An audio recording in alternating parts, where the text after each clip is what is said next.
Sir, ಮಂಡಿಕಲ್ಲು ರೈತ ಉತ್ಪಾದಕರ company ಅಂತ ನಾವು 2023ರಲ್ಲಿ ಆರಂಭ ಮಾಡಿದ್ವಿ. ಈ 2023ರಲ್ಲಿ ಆರಂಭ ಮಾಡಿದಾಗಲೇ ನಮ್ಮಲ್ಲಿ ಏನು ಹೊಸದಾಗಿ ಮಾಡಿದ್ವಿ ಏನೂ ಇರಲಿಲ್ಲ ಆ ಕಂಪ್ನಿಯಿಂದ. ಸರ್ಕಾರದಿಂದ ಸ್ವಲ್ಪ ಸ್ಯಾಲ್ರಿಗಳು ಕೊಟ್ಕೊಂಡು ಅವಾಗ ಸ್ಟಾರ್ಟ್ ಮಾಡಿದ್ದಷ್ಟೇ.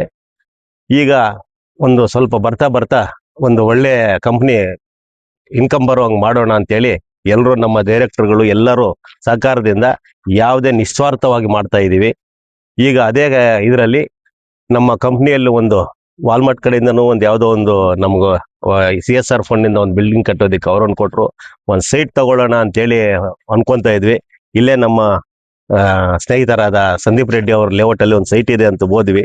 ಅಲ್ಲಿ ಹೋದಾಗ ಅವ್ರನ್ನ ಕೇಳಿದ್ವಿ, ಒಂದು ಸೈಟ್ ಬೇಕಾಗುತ್ತೆ ನಮ್ಮ ಮಂಡಿಕಲ್ ರೈತರಿಗಾಗಿ ಅಂತ ಕೇಳಿದ್ವಿ. ಕೊಡೋಣ ಅಂತ ಹೇಳಿದ್ರು.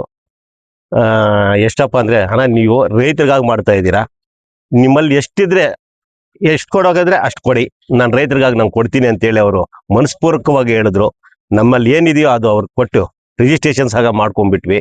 ಈ ನಮ್ಮ ಮಂಡಿಕಲ್ ರೈತರ ಪರವಾಗಿ ಸಂದೀಪ್ ರೆಡ್ಡಿ ಅವರಿಗೆ ಉತ್ಪೂರ್ವಕವಾಗಿ ನಾವು ಕೃತಜ್ಞತೆಗಳನ್ನು ಹೇಳ್ತಾ ಇದ್ವಿ. ಸರ್, ಈ ಒಂದು ಇದರಲ್ಲಿ ನಾವು ಫರ್ಟಿಲೈಸರ್ಸ್ ಮಾಡ್ತಾ ಇದೀವಿ, ಪೆಸ್ಟಿಸೈಡ್ಸ್ ಮಾಡ್ತಾ ಇದೀವಿ, ಟಾರ್ಫಲ್ಗಳು ಕೊಡ್ತಾ ಇದೀವಿ, ಮಣ್ಣು ಪರೀಕ್ಷೆ ಅದನ್ನು ಮಾಡ್ತಾ ಇದೀವಿ. ಇವಾಗ ರೈತರು ಬೆಳೆದಿರೋ ದಾಳಿಂಬೆ ಎಲ್ಲ ನಾವೇ ಪರ್ಚೇಸ್ ಮಾಡಿ ನಾವೇ ರೈತರಿಗಾಗಿ ಇದು ಮಾಡ್ತಾ ಇದೀವಿ. ರೈತರು ಏನು ಬೆಳೆ ಬೆಳೆದಿರ್ತಾರೋ ಅದನ್ನ ಡೈರೆಕ್ಟ್ ಆಗಿ ನಾವೇ ಪರ್ಚೇಸ್ ಮಾಡಿ ನಾವು ಬೇರೆ ಕಂಪ್ನಿಗಳು ನಾವು ಮಧ್ಯವರ್ತಿಗಳಿಗೆ ಇಲ್ದಿರ ನಾವೇ ಡೈರೆಕ್ಟ್ ಆಗಿ ಸೇಲ್ ಮಾಡಕ್ಕೆ ಒಂದು ಇದು ಮಾಡ್ತಾ ಇದ್ವಿ. ರೈತರೇ ಒಂದು ರೀತಿ ಕಾರ್ಪೊರೇಟ್ ಸಿಸ್ಟಮ್ ನ ರನ್ ಕರೆಕ್ಟ್ ಹಂಗ್ ಮಾಡೋಣ ಅಂತ. ಬರೀ ಮಂಡಿಕಲ್ ಹೋಗ್ಲಿಕ್ಕೆ ಸೀಮಿತನಾ ಇಲ್ಲ, ಚಿಕ್ಕಬಳ್ಳಾಪುರದೆಲ್ಲ ಇವಾಗ ಮಾಡ್ತಾ ಇದೀವಿ. ಇವಾಗ ಬಾಗೇಪಲ್ಲಿ ಇದೆ, ಚಿಕ್ಕಬಳ್ಳಾಪುರನೂ ಇದೆ, ಚಿಂತಾಮಣಿ, ಚೋಳೂರು, ಈ ಕಡೆ ಎಲ್ಲ ಸೋಮೇನಹಳ್ಳಿ ಇದೆ, ಮಾಡ್ತಾ ಇದೀವಿ. ಸರ್, ಈಗ ಒಟ್ಟಾರೆ ಎಷ್ಟು ರೈತರು ಈ ಒಂದು ಸಂಘಟನೆಯಲ್ಲಿ ಭಾಗಿಯಾಗಿದ್ದಾರೆ? 1000 ಮೇಲೆ ಆಗಿದೆ ಇವಾಗ ನಮ್ಮ ಇದರಲ್ಲಿ ಶೇರ್ಸ್. ಇನ್ನ ಮಾಡ್ಕೊಂಡು 1200 ಚಿಲ್ಲರೆ ಅವಾಗ ಇನ್ನ ಮಾಡ್ಬೇಕು ಅಂತ ಇದು ಮಾಡ್ತಾ ಇದೀವಿ. ಶೇರ್ಸ್ಗೆ ತನ್ನದೇ ಆದಂತ ಒಂದು ಅರ್ಹತೆಗಳು ಏನಾದ್ರು ಇದೆಯಾ? ಇದೆ, ಒಂದು ಪಾಣಿ ಇರಬೇಕು, ರೈತರಾಗಿರ್ಬೇಕು ಅಂತವ್ರು ನಾವು ಇದು ಮಾಡ್ಕೊಂಡು ರೈತರ ಪಾಣಿ ಒಂದು ತಗೊಂಡು ಶೇರ್ ಅಮೌಂಟ್ ಒಂದು ಕಟ್ಸ್ಕೊಂಡು ಇದು ಮಾಡ್ಕೊಂಡು ಮಾಡ್ತಾ ಇದ್ವಿ. FPOಗಳೇನಿದೆ ನಮ್ಮ ನರೇಂದ್ರ ಮೋದಿಜಿ ಅವರ ಕನಸು. ಅವರ ಒಂದು ಕನಸಿನ ಕೂಸು ಇವತ್ತು ನಮ್ಮ ಏನು ಮಂಡಿಕಲ್ ಭಾಗದಲ್ಲಿ ಒಂದು ದೊಡ್ಡ ಹೆಮ್ಮರವಾಗಿ ಆಗೋಕೆ ಹೊರಟಿದೆ. ಅಂತಹ ಒಂದು ಒಳ್ಳೆಯ ಕ್ಷಣಗಳಲ್ಲಿ ನಾನು ಸಹ ಸಾಕ್ಷೀಕರಣಗೊಳ್ಳೋದಕ್ಕೆ ಒಂದು ಅವಕಾಶ ಸಿಕ್ತು. ಮಂಡಿಕಲ್ FPO ಏನಿದೆ ಇವತ್ತು ಅದ್ಭುತವಾಗಿ ಬೆಳೀತಾ ಇದೆ. ನೂರಾರು ಸಂಖ್ಯೆಯಲ್ಲಿ ರೈತರು ಇದರಲ್ಲಿ ಷೇರುದಾರರಾಗಿದ್ದಾರೆ, ಸಾವಿರಾರು ಸಂಖ್ಯೆಯಲ್ಲಿ ಷೇರುದಾರರಾಗಿದ್ದಾರೆ.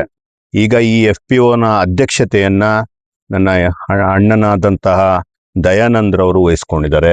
ಜೊತೆಗೆ ನನ್ನೆಲ್ಲ ಆತ್ಮೀಯ ಸ್ನೇಹಿತರು, ನನ್ನ ಹಿರಿಯರಾದ ಶ್ರೀಧರ್ ಸ್ವಾಮಿಗಳು, ನೋಡಿ ನನ್ನ ಸಂಘದ ಶಕ್ತಿಯವರು, ಅವರು, ನಮ್ಮ ರಜತಾದ್ರಿ ಸ್ವಾಮಿಗಳು, ನಮ್ಮ ನಾಗರಾಜ ಅಣ್ಣ ಅವರು, ರಾಮಕೃಷ್ಣ ಅಣ್ಣ ಅವರು, ಅಕ್ಕಲ್ ರೆಡ್ಡಿ ಅಣ್ಣ ಅವರು. ಮತ್ತೆ ಅಕ್ಕಲ್ ರೆಡ್ಡಿ ಅಣ್ಣನ ನಾನು ಮೆನ್ಷನ್ ಮಾಡಬೇಕು, ನನ್ನ ತುಂಬಾ ಆತ್ಮೀಯ ಸಂಬಂಧಿಕರು. ಮತ್ತೆ ನನ್ನ ಶ್ರೀಧರ್ ಏನಿದ್ದಾರೆ, ಅಡ್ಗಲ್ ಶ್ರೀಧರ್ ಅವ್ರ ತಂದೆಯವರು, ಜೊತೆಗೆ ನನ್ನ ಇನ್ನೊಬ್ಬ ಸ್ನೇಹಿತರು ಮಧು ಅವ್ರ ತಂದೆಯವರು, ಅವರು ಸಹ ವೆಂಕಟರಾಮಣ್ಣ ಇದ್ದಾರೆ.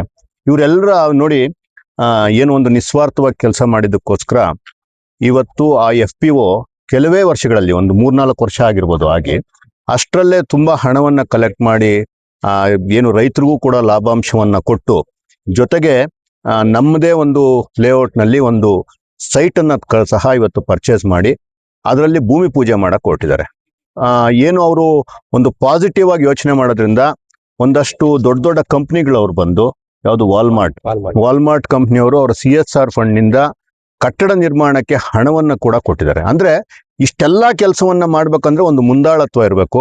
ಆ ರೀತಿಯ ಮುಂದಾಳತ್ವ ನಿಜಕ್ಕೂ ನನ್ನ ಮಂಡಿಕಲ್ ಹೋಗ್ಲಿಕ್ಕೆ ಸ್ವಲ್ಪ ಜಾಸ್ತಿ ಇದೆ ಅಂತಾನೆ ಹೇಳ್ಬೋದು. ನನ್ನ ಹೆಮ್ಮೆ ಇದೆ, ನನ್ನ ಚಿಕ್ಕಬಳ್ಳಾಪುರದಲ್ಲಿ ಮಂಡಿಕಲ್ ಏನು ಹೋಬಳಿಯಲ್ಲಿ ನಾವು ಹುಟ್ಟಿರೋದಕ್ಕೆ. ಎಲ್ಲರೂ ಸಹ ಈ ರೀತಿ ನಿಸ್ವಾರ್ಥವಾಗಿ ಕೆಲಸ ಮಾಡಿ ಇವತ್ತು ಒಂದು ಕಟ್ಟಡದ ಏನು ಒಂದು ಗುದ್ದಲಿ ಪೂಜೆ ಮಾಡಿದ್ದಾರೆ. ಈ ಗೋಧೂಳಿ ಸಮಯದಲ್ಲಿ ಈ ಮಾಡಿರುವಂತಹ ಈ ಒಂದು ಪೂಜೆ ನನ್ನೆಲ್ಲ ರೈತ ಬಾಂಧವರಿಗೆ ಒಳ್ಳೇದಾಗ್ಲಿ.